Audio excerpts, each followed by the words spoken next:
मैं doctor LK. Singh, वरिष्ठ मनोवैज्ञानिक विशेषज्ञ, वर्तमान में डायरेक्टर पीटीसीसी कानपुर।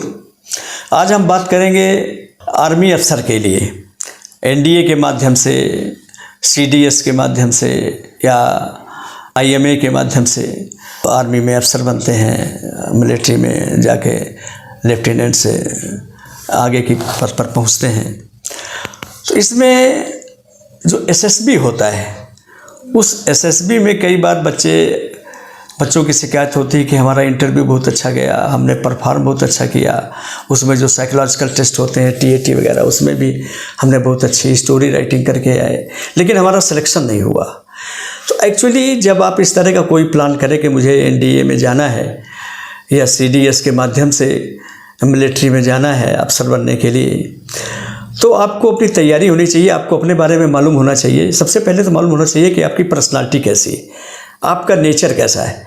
अगर आप इंट्रोवर्ट पर्सनालिटी के व्यक्ति हैं तो ये मान लीजिए कि आप रिटन एग्ज़ाम चाहे इतना अच्छा हुआ हो, आपके 95% नंबर क्यों ना आए हों, लेकिन आपका सिलेक्शन नहीं होगा। अगर आप एक्सट्रोवर्ट पर्सनालिटी के हैं, आपके अंक चाहे जितने आए हों रिटन में, आपका सिलेक्शन नहीं होगा, क्योंकि आर्मी ने अपने कुछ मानक बना रखे हैं। उनको सिर्फ और सिर्फ एम्बीवर्ट पर्सनालिटी का अफसर चाहिए, इंट्रोवर्ट का नहीं चाहिए, ना ही एक्सट्रोवर्ट का चाहिए। अगर आप इंट्रोवर्ट हैं तो ये माना जाता है कि आप अपनी बात ठीक से अपने हाई अथॉरिटीज़ के सामने एक्सप्रेस नहीं कर पाएंगे, इसलिए उनको सिलेक्शन से दूर रख दिया जाता है। इसी तरह से जो एक्सट्रोवर्ट पर्सनालिटी के लोग होते हैं, आर्मी में बहुत सारी चीज़ें कॉन्फिडेंशियल होती हैं, उनको सीक्रेट रखना पड़ता है, उनके बहुत सारे प्लान अपने ही जेहन में दफन रखना पड़ता है।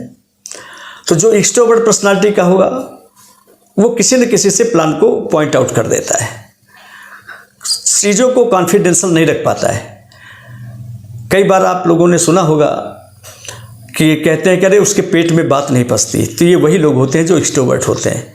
तो ये लोग किसी चीज़ों को सीक्रेट नहीं रख पाते हैं, इसलिए एक्सट्रोवर्ट पर्सनालिटी के व्यक्ति का सिलेक्शन नहीं होता है, भले ही आपने कितनी अच्छी स्टोरी राइटिंग किया हो, कुछ भी किया हो। एम्बीवर्ट पर्सनालिटी के लोगों को ही सिलेक्ट किया जाता है, वो इसलिए कि जहाँ ज़रूरत है वहाँ एक मजे हुए नेता की तरह किसी भी टॉपिक पर अच्छे से बोल लेते हैं, और जहाँ ज़रूरत नहीं है वहाँ सीरियस रहते हैं। और यही गुण आर्मी अफसर के मानक में है। दूसरा जो गुण है वो ये है कि आपका ईगो ऑर्गेनाइजेशन स्ट्रांग होना चाहिए। जितना ज़्यादा आपका ईगो ऑर्गेनाइजेशन स्ट्रांग होगा, उतना ज़्यादा आपका विल पावर स्ट्रांग होगा। आप नई नई परिस्थितियों में, नई नई जगहों पर, क्योंकि हमारे देश की भौगोलिक परिस्थितियाँ अलग अलग हैं, वातावरण अलग अलग है, लोग अलग अलग भाषाई के मिलते हैं, नए नए लोग मिलते हैं, ट्रांसफरेबल नौकरी है, ताकि आप नए नए लोगों के बीच में, नए नए भौगोलिक परिस्थितियों में आप अपने आप को जल्दी से जल्दी एडजस्ट कर सकें। अगर आपका ईगो ऑर्गेनाइजेशन कमज़ोर हुआ तो एक तो आप जल्दी मिक्सअप नहीं होंगे, मिक्सअप होने में टाइम लेंगे, एडजस्ट होने में टाइम लेंगे। दूसरी बात यह है कि अगर ईगो ऑर्गेनाइजेशन आपका कमज़ोर हुआ और युद्ध के समय आप भावुक हो सकते हैं।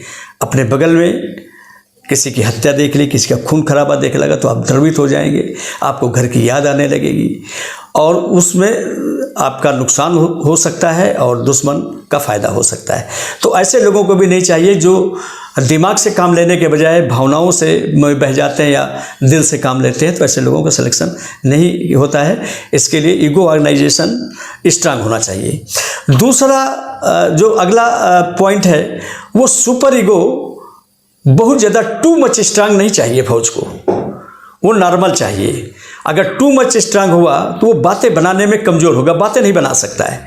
अगर दुश्मन के हाथ में कभी पड़ गया तो वो दुश्मन को चकमा नहीं दे सकता है, चकमा देने में कमज़ोर होगा, और दुश्मन ने अगर पकड़ लिया, जहाँ टार्चर करेगा तो आप सही सही बातें कह देंगे। इसलिए फौज को सुपर ईगो वाला जो जिसका सुपर ईगो बहुत ज़्यादा स्ट्रांग हो, 8 या 8 से ऊपर है, ऐसा अफसर नहीं चाहिए, उसको नॉर्मल चाहिए ताकि वो बातें भी बना ले, जहाँ ज़रूरत पड़े तहाँ दुश्मन को चकमा भी देने में सक्सेस हो जाए। इसके अलावा ये देखा जाता है किसी तरह की साइकोलॉजिकल इलनेस तो आपके अंदर नहीं है, इसलिए साइकोलॉजिकल परीक्षण किया जाता है। तो अगर आप पहले से अपना परीक्षण करा लें साइकोलॉजिकल और देख लें कि आप उस मानक में फिट हो रहे हैं कि नहीं हो रहे हैं, अगर कुछ कमियां हैं तो वहाँ पर मार्गदर्शन ले लें और मार्गदर्शन लेकर के आप आर्मी अफसर की तैयारी कर सकते हैं।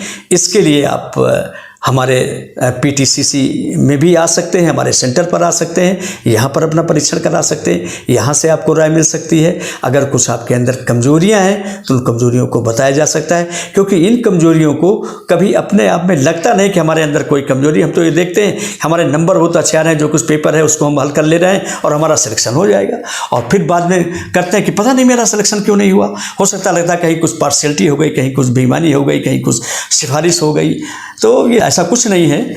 आप पर्सनालिटी टेस्ट कराइए। आपने देखा हुआ कि मान लिया 100 जगह हैं और 50 लोग इंटरव्यू में शामिल हुए हैं, तो पता चला कि जितनी सीट है उतनी सीट कभी नहीं भर पाती, क्योंकि मानक में वो सब लोग फिट नहीं बैठते हैं। सिर्फ उन्हीं का सिलेक्शन होता है जो फौज के मानक में फिट बैठते हैं, सिर्फ उन्हीं का सिलेक्शन होता है। इसलिए परेशान होने की ज़रूरत नहीं है।